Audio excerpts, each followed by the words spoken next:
其实啊，你就用脚趾头想想也知道哈，就那些在北京啊，一年有几十万上百万收入的男生，30多岁了还没有结婚，真的人家是找不到对象吗？明显就不是嘛。他们其实还是想找那种既年轻又漂亮的女生，而且呢学历还好这样的小妹妹。但是真的哈，还是有一些30多岁的女生哈，她会觉得这样的男生啊是他们的菜。我真心说一句不好听的哈，我在这行干这么久了，我觉得现在真的可以，你去养老院看看得了还在这张口闭口的要找20多岁的弟弟，这些更不现实。这些弟弟看起来又帅又有钱，人家图你什么？你心里肯定更清楚嘛。你认真就输了，除非你真的长得跟刘亦菲一样，要么你愿意给弟弟们花钱也行。美女啊，你要知道现在的北京啊，男生女生的比例1比8呀，号称剩女之都。那我们就是要面对现实标准合适就可以了。你再磨叽几年，真的只能嫁个2婚，还给别人当后妈呢，愿意吗？抓紧了。北京将来可能会有1半的女生孤独终老，找不到对象。你千万别觉得我危言耸听啊，目前的事实就是这样的。很多女生找对象呀，她其实根本就不是按照自己实际情况来择偶的。23、24岁的时候呢，有好多人给她介绍，因为那时候她年轻有年龄的优势，自己就开始挑哈。所以他们的要求呢，就是有房有车，然后高收入，工作好，家庭背景也得好，还要求男生长得帅有眼缘，对她好，对她大方。这完全就是逼着自己在找霸道总裁嘛。就这么拖，最后把自己呢拖到了28岁以上了，在相亲市场已经完全失去了竞争力。像北京这种1线大城市哈，其实呢每年都会有很多优秀的女生在涌入。虽然我这里确实有很多优秀的男生都满足这些女孩所有的要求，但是你们又有什么优势来和那些比你更年轻更优秀的女生竞争呢？不信的话，你可以去北京的天坛公园、中山公园这些相亲角看一看，每周都有很多来相亲的，挂资料的都是父母居多，并且90%以上都是女孩的家长。就是为什么呢？你细品你们有没有发现有一种很神奇的男女思维？男人每天都在想什么呢？这个女人是不是喜欢我呀？怎么约她出来喝酒呢？这么好看的妞被哪头猪给拱了呀？拱她的猪一定很有钱。不行，我得努力挣钱，这样我就要什么样的女人都会有。但是怎么才能让女人不花我的钱又能跟我好呢？不知道上哪儿能找到富婆哈。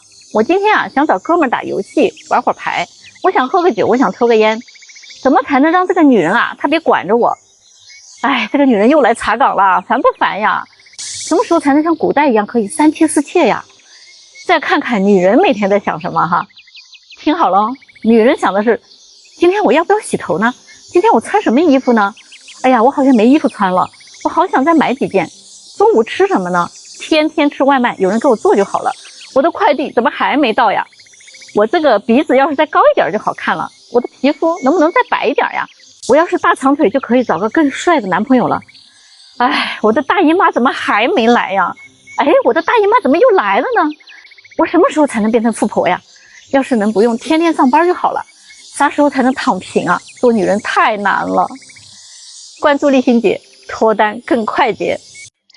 今天给正在找对象的你分享5句话，这个视频可能会改变你的择偶观，所以呢不妨来听一听哈。第一句，你要相信缘分，你是什么样的人，你就会遇到什么样的人。其实命运早有安排，这就是缘分。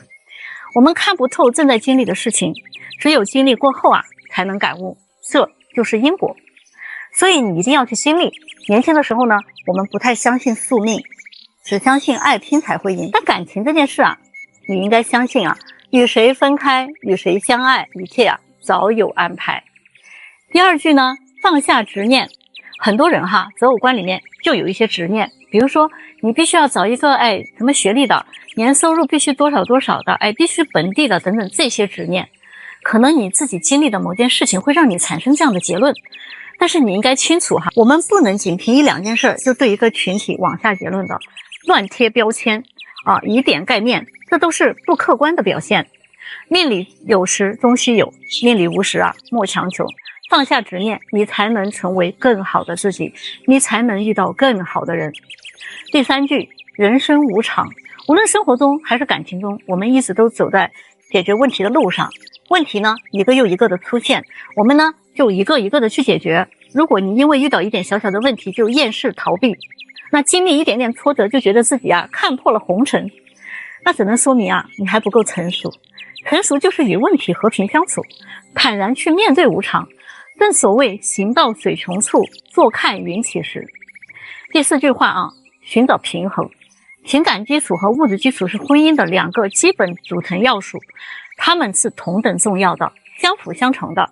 就像易经中的太极阴阳，情感是在阴，在心里看不见的，摸不着的；物质呢是阳的，是表面的，肉眼可见的。如果你只把其中一项看得过重，而忽略了另外的一项，那就会顾此失彼，生活就会失去平衡世间的万物皆是如此嘛。其实我们一直生活在平衡之中，不平衡的只是我们自己的内心。万事只求半称心，这是出自杭州灵隐寺的一副对联。这个世界上没有完美的伴侣，没有完美的婚姻，更没有完美的生活。如果你自己都不够完美，就不要要求对方太完美。万事如意呢，只是愿望一半称心已属是上等福报了。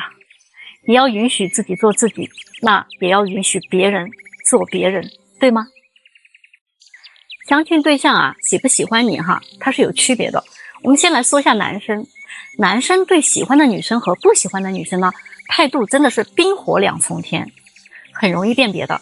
对喜欢的女生呢，他会主动联系找话题，约见面，吃饭看电影，出去玩，献殷勤，心里想着什么时候能表白，什么时候能牵手，什么时候呢能入洞房。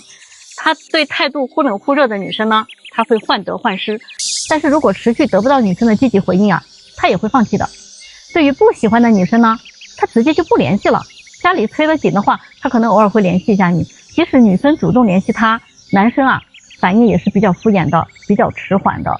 好了，那我们再来看看女生对喜欢的男生和不喜欢的男生，他的表现什么样的呢？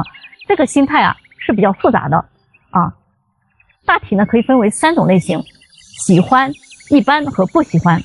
第一种是对喜欢的男生，他呢也会主动联系的，但不会太主动太主动的联系他会觉得自己不矜持。男生主动联系他的时候呢，他会很高兴，但是呢不会表现得太明显会不断的考验男生的忠诚度，会主动去试探男生的态度，对男生一点点的小问题也不会太计较的，偶尔会对男生呢主动袒露心声，也会考虑男生的感受对拉近和升级关系这种语言和行为的表现呢是半推半就的。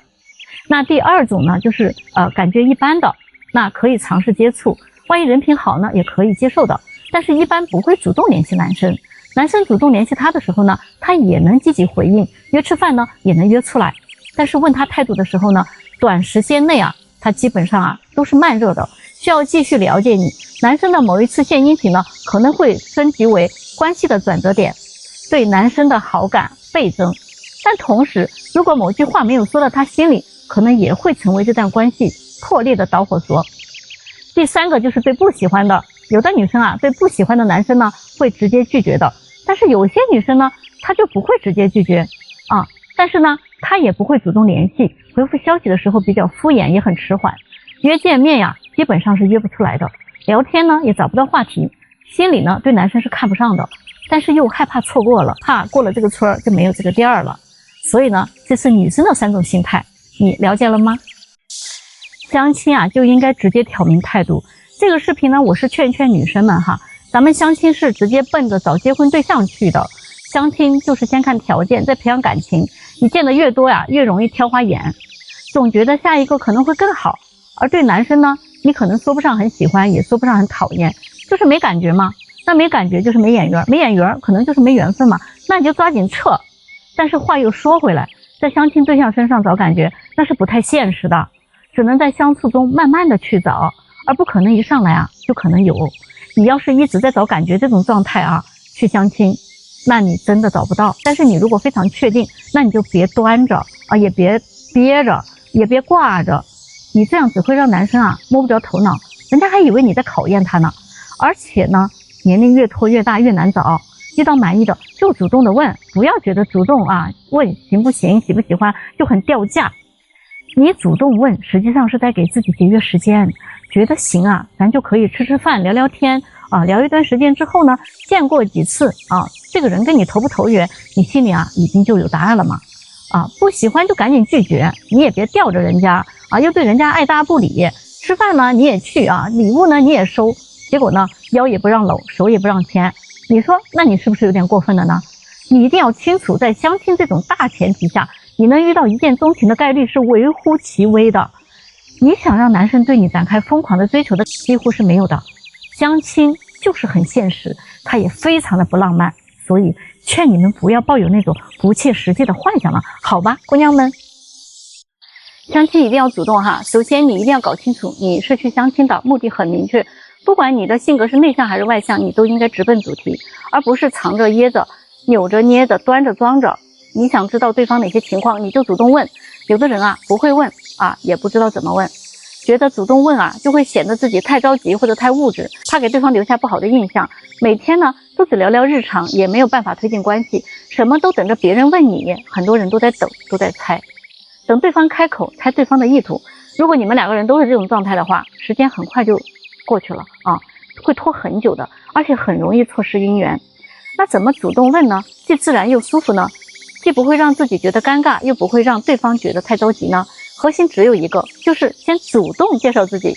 掌握以下3点第一，相亲一定要先见面你看着照片在微信上聊再久意义都不大。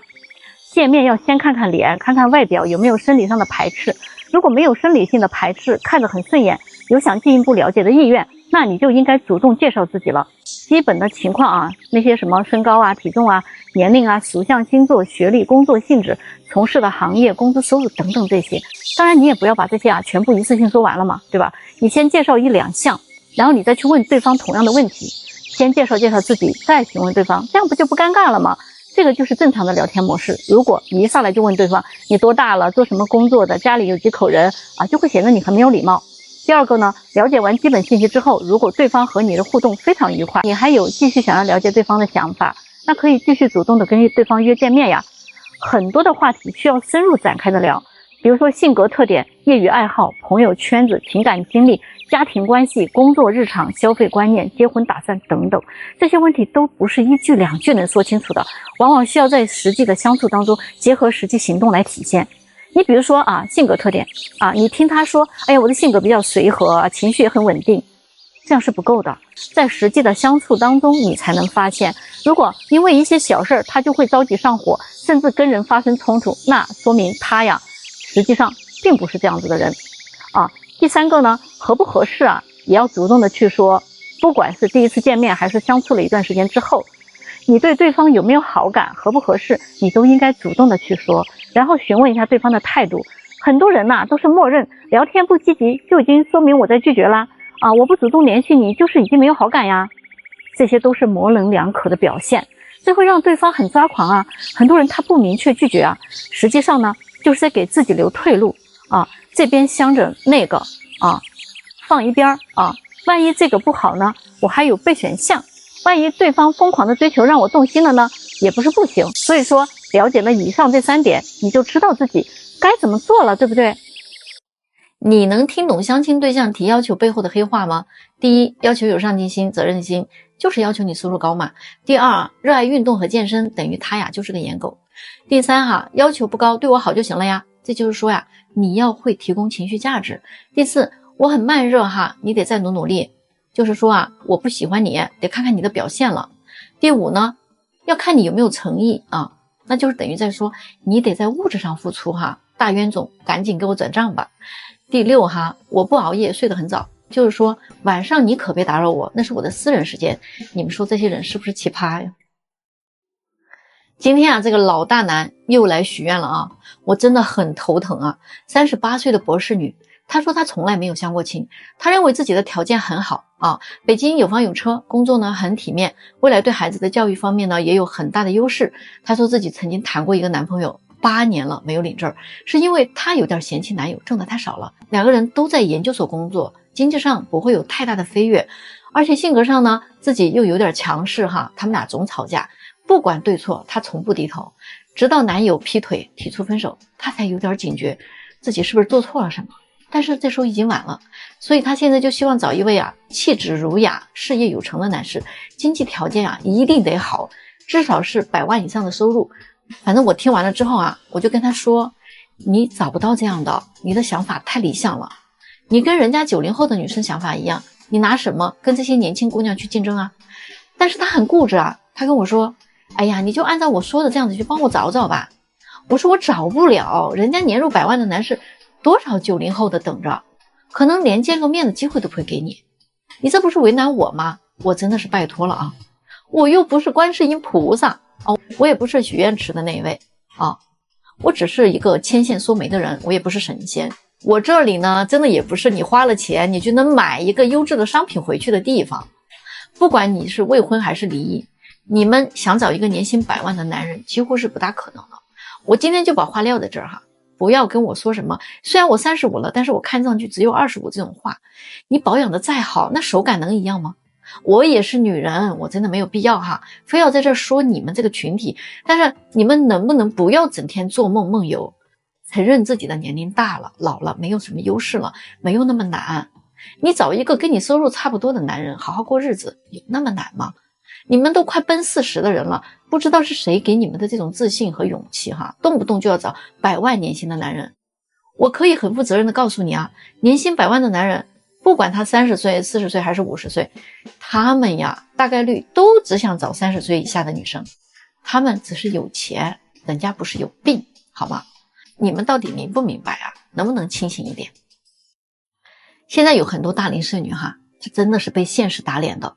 有的时候呢，觉得她们又可怜又可恨。在北京这样的大城市里，将来真的会有很多很多女孩子她嫁不出去啊！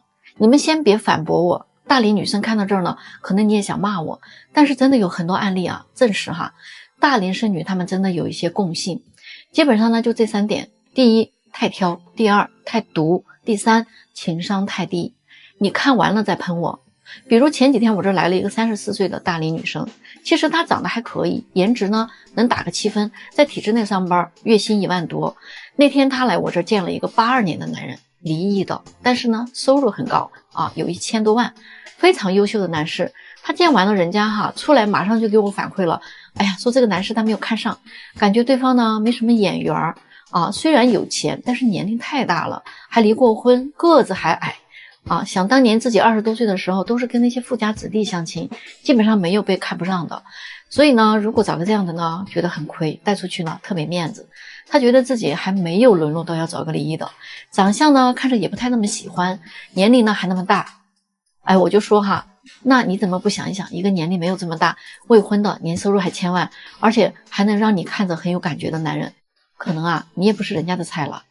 他想了想说，哎呀，现在年龄啊确实一年比一年大了，也不好找，要不然我就跟他处一处试试吧。但是哈，令他没有想到的是呢，他太自信了，这个男士这边的反馈啊根本就没看上他。男士跟我说啊，这位女士聊天真的让人很不舒服，他一坐下来就问男士怎么离婚的啊，什么原因，离婚以后又谈了几个女朋友，为什么又分手了啊？接下去第2个问题哈，问的就是房子是多少套啊，都在北京什么位置啊，公司的年利润大概是多少，还问这个男士半年内有没有结婚的打算。你说你都没有看上人家，你问这么多东西干啥？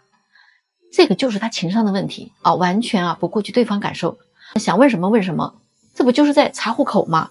那男人觉得自己好像在被拷问，多尴尬呀。这些问题其实很隐私啊，不应该在这个时候去问的。这就是一个女人哈，她呢读惯了，她的思维呢就不太顾及别人的感受。这一系列的提问啊，这个男人啊真的是反感的不得了，人家还怎么跟你有下文呢？这些大龄剩女哈，通病就是挑了收入，挑颜值，挑了颜值，挑学历，挑了学历，挑资产。哎，挑完这些呢，他还要挑性格，然后呢，他们好不容易挑了个满意的，结果呢，人家看不上他啊，不然就是相处起来太累，因为他们读惯了嘛，所以他们是以自我为中心的，往往哈情商还比较低，不会说话，也不会处事，关键是他们还是小姑娘心态哈，公主病，谈恋爱要男人追，要男人宠哈，自己呢又不主动，还很作，所以呢处处都会失败的。你们觉得他们这样的还能嫁得出去，对不对？